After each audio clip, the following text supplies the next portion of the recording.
com relação ao que você falou da questão do uso do ambiente urbano, né? Eu acabei de falar para você, são 4.800 abrigos, né? As coisas que eu não consigo entender, né? Por que de algumas atitudes. São 4.800 locais de ponto de ônibus, né? Tem 2.100 com abrigos. Nós estamos falando que tem 2.700 que não tem abrigo, né? Que é um poste com uma placa. Mas aí o ganhador vai ter que instalar no longo daqueles 20 anos mais 1.900 abrigos, para totalizar 4.000 abrigos. 800 vão ficar sem. Pô, não podia estar um operador? A minha empresa não podia? O prefeito, me autoriza aqui que eu vou pegar esses 800 aqui, que ele não vai instalar, porque nem interessa para ele, é zoneamento que não interessa. Aposto até que dentro desses 4.000, eu aposto mais forte ainda, mais pesado, dobrando a ficha, que dentro dos 2.100 que já tem instalado, há de ter alguns locais que ele não interessa para eles, não é onde eles funcionam na veiculação de publicidade. Então, esses 800, como é que funciona isso? Vai ficar sem ou pode dar para um operador? Dá para o Lazzaroni. Lazzaroni, vai lá e opera esses 800 aí. Não pode, né? Tem que ser o contrato de concessão, a licitação, você tem todo um processo a ser seguido. E, de fato, você tem a questão de interesses comerciais, né? Por isso que a licitação, edital de licitação... Eu sei que eu estou te botando numa sinuca danada, mas... Ele determina que, independente de interesse comercial, ele é obrigado a fazer a instalação e que a publicidade financie, mesmo que naquele local ele não tenha interesse comercial, para você ter uma distribuição adequada. E em relação aos pontos específicos, eu posso te afirmar que teve, com certeza, algum estudo dizendo para que se estabelecesse esse quantitativo e que atendesse a necessidade ali da cidade, né? Porque tem local que não tem nem calçada suficiente para você instalar um abrigo, né? Abrigo... mas botar alguma essa eu já ouvi, essa que não tem... não, mas tem algumas... Ou então muda o ponto de ônibus. Todo ponto de ônibus. Muda o ponto de ônibus para outro lugar. Pô, isso é o de menos. Cara, olha só. O cara pega uma banca de jornal, autoriza ela lá no bairro tal e transfere para um zoneamento onde a publicidade tem mais potencial. O ticket é melhor da publicidade.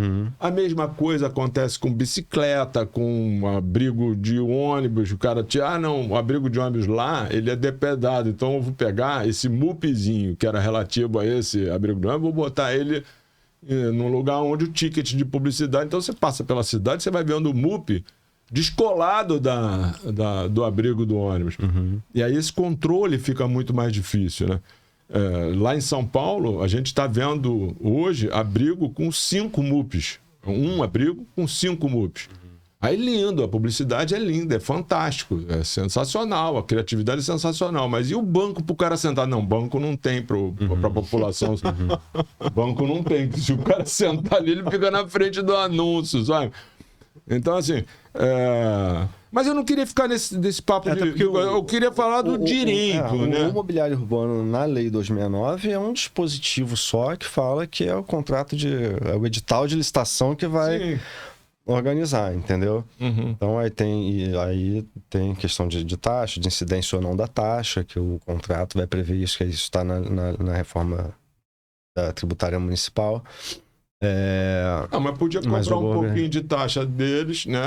Assim, eu não pago aluguel para o condomínio, não pago taxa para a prefeitura. Eles também podiam pagar o aluguel, que é a outorga, para a prefeitura, e pagar um pouquinho de taxa, atenuando essa questão do equilíbrio fiscal, né? do município.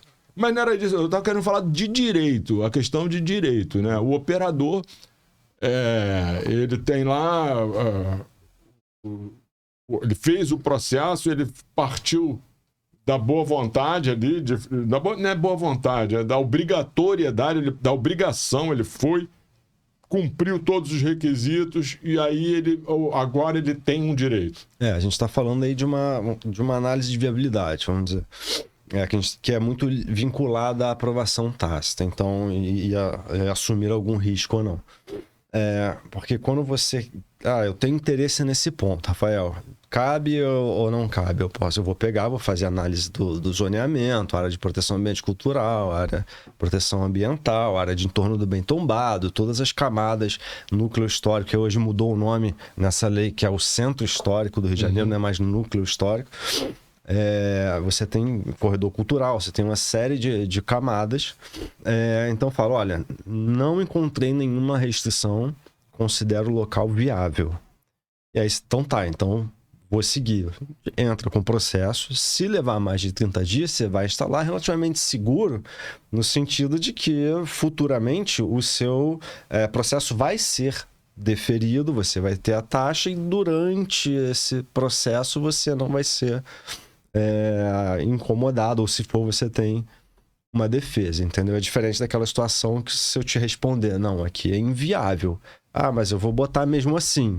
Aí você está assumindo um risco. Entendeu? Se passar dos 30 dias... Tem algum empresário no Rio ainda que pensa dessa forma? Acho que não, né? Tem.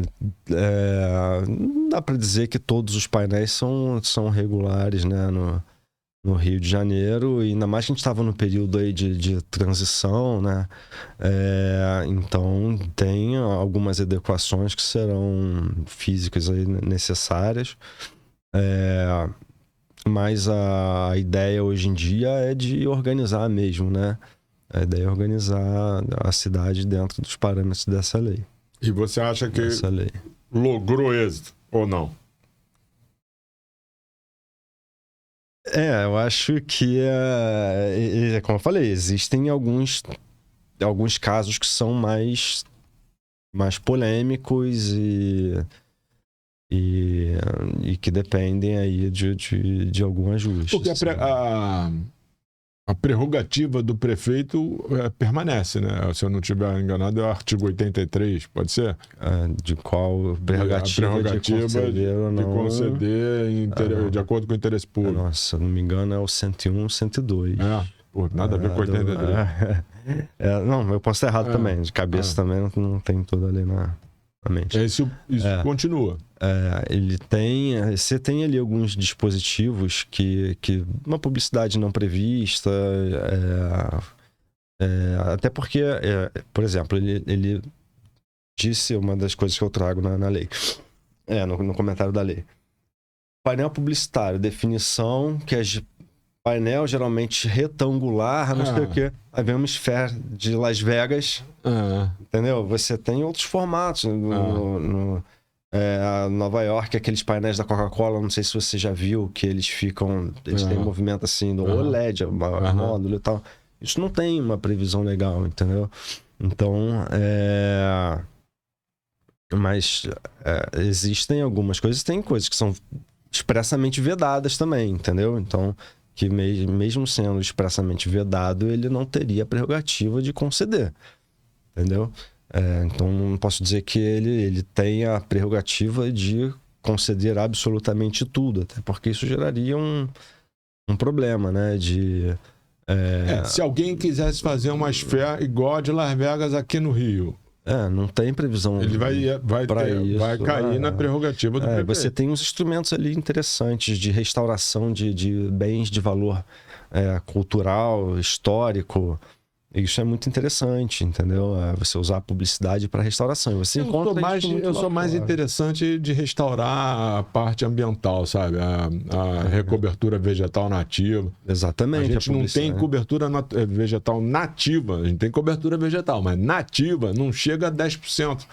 Cara, e quando você cresce 1%, tem uma representatividade enorme em todo o bioma. Porque o passarinho vem, o bichinho lá, o lagarto, que é nativo daquela região, ele encontra o seu alimento, ele não tem que migrar para buscar alimento. Sim. Então eu sou mais a favor de também, eu acho que todos são válidos.